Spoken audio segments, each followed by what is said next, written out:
یہ وقت آئے گا کہ عوام جون سی ہے اس نے اگر اپنے ہاتھ میں معاملات لے لیے تو پھر تو یہاں نہیں سب ادارے جو ہیں اٹھانے میں مصروف ہیں، شراب کا کیس کسی پہ ڈال کے، کسی پہ اداروں کی توہین کا ڈال کے. پاور پالیٹکس ہوتی ہے نا، اور وہ کہتے ہیں نا کہ اپنی ذات کو اوپر رکھتے ہیں اور ملک کی ذات نیچے ہے، پھر اس قسم کی افراتفری ملکوں میں ہوتی ہے. ناظرین، مسلم لیگ نون کے رہنما آصف کرمانی صاحب ہمارے ساتھ موجود ہیں. آصف صاحب، سب سے پہلے جانوں گا کہ آئی ایم ایف سے جو سٹاف لیول معاہدہ ہے وہ نہیں ہو سکا، کیونکہ وہ واشنگٹن سے منظوری جب تک نہیں ہوگی اس کی، تب تک ہم وہ نہیں حاصل کر سکیں گے 1.1 بلین. یہ اگر ہم حاصل کر لیتے ہیں تھوڑا سا ایز ہو جائے گا، لیکن انفلیشن بہت زیادہ بڑھ جائے گی. ہاؤ ڈو یو سی دس؟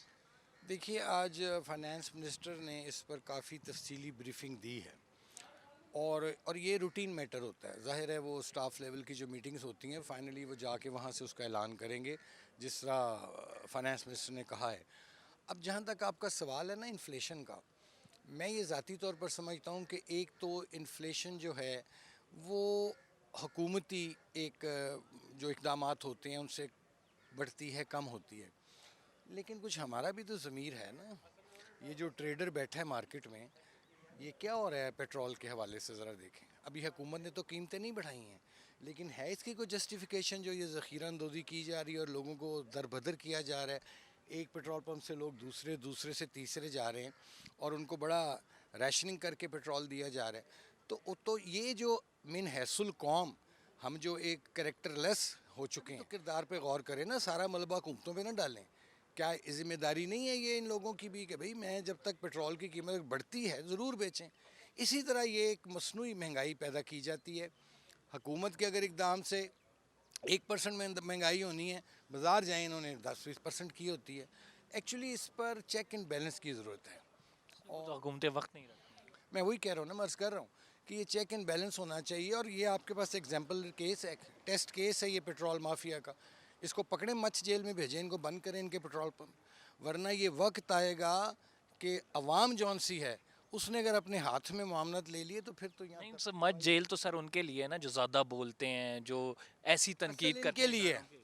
اصل ان کے لیے یہ جو ذخیرہ اندوزی کر رہے ہیں، لیکن جنہوں ادارے نے جو ہیں وہ اٹھانے میں غریب کا جینا دوبر کر دیا ہے. ادارے جو ہیں اٹھانے میں مصروف ہیں. شراب کا کیس کسی پہ ڈال کے، کسی پہ اداروں کی توہین کا ڈال کے، کسی پہ کسی کی لیڈر کی توہین کا ڈال کے کیس.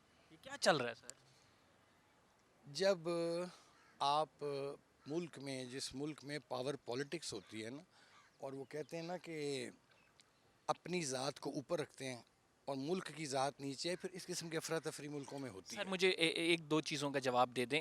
آپ سمجھتے ہیں کہ آئین میں جو ہے گنجائش نہیں ہے الیکشن ڈیلے کرنے کی، لیکن جو چیزیں ہو رہی ہیں، جس طرح سے ہمارے پاس خبریں آ رہی ہیں، پنجاب حکومت سیکیورٹی دینے کو تیار نہیں ہے، پنجاب پولیس، اس کے ساتھ جو چیزیں ہو رہی ہیں ریلیونٹ نیوز آ رہی ہیں، آپ سمجھتے ہیں کہ ٹائم پہ ہوں گے؟ اور اگر نہیں ہوں گے تو واقعی آرٹیکل 6 کا اطلاق ہونا چاہیے. دو چیزیں. پہلی چیز یہ ہے کہ حکومت کا کام ہے to facilitate election commission in holding the elections. Number 1، election کب ہونا ہے، کیسے ہونا ہے، یہ سوال الیکشن کمیشن آف پاکستان سے بنتا ہے. لیکن میں اپنی ذاتی طور پر یہ سمجھتا ہوں کہ جو آئین میں دیا گیا ہے ہمیں اس پر مینوان عمل کرنا چاہیے. اور اگر یہ عمل نہیں ہوتا تو آرٹیکل نہیں ہوگا تو پھر دیکھیں، پھر اس کے بعد کی بات ہے نا. اگر مگر میں تو چیزیں نہیں چلتی نا. سوال یہ اٹھتا ہے کہ ابھی آپ دیکھیے بھی ٹائم ہے. اگر کیس کو کہتے ہیں، میں نے تو صاف کہا ہے نا 90 ڈیز ایک پیریڈ دیا ہوا ہے. اگر اس 90 ڈیز میں نہیں ہوتے الیکشن تو then the matter is between election commission. پھر جواب دے گا نا جی کیوں نہیں وہ 90 دن میں کرا پا. مریم نواز کے آنے سے شاہد خاقان عباسی، مفتاح اسماعیل، پھر سردار مہتاب، یہ تمام جو ہیں لوگ، سینئر جو لوگ تھے وہ ڈسٹرب ہوئے ہیں. آپ کس طرح سے دیکھ رہے ہیں اس ڈیولپمنٹ کو؟ دیکھیے، مسلم لیگ نون کا جو لیڈر ہے نا وہ ایک ہی ہے، جس کا نام ہے نواز شریف، جس کے نام پر ووٹ پڑتا بھی ہے اور شیر کا ووٹ ہے. باقی جتنے لوگ ہیں بشمول میرے، وہ سب اس کے زیر قیادت ہے نواز شریف کے، انکلوڈنگ پرائم منسٹر شہباز شریف، انکلوڈنگ مریم نواز شریف، نواز انکلوڈنگ شریف نے شاہد خاقان. بی بی کو بھیجا ہے. ہاں تو وہ ظاہر ہے اس کو ایک ذمہ داری دی گئی ہے نا چیف آرگنائز کرنے کی پارٹی کو. جب آرگنائز کر لیں گی ختم ہو جائے گا. سر سینئر لوگ اتنے پارٹی میں موجود ہیں، ان کے ہوتے ہوئے اتنا بڑا عہدہ کسی جونیئر کو دے دینا، اس کو کیسے دیکھتے ہیں؟ دیکھیے، پہلی بات یہ جونیئر سینئر کی نہیں بات ہوتی ہے، جمہوریت میں ایکسیپٹنس کی بات ہوتی ہے. مریم نے جدوجہد کی ہے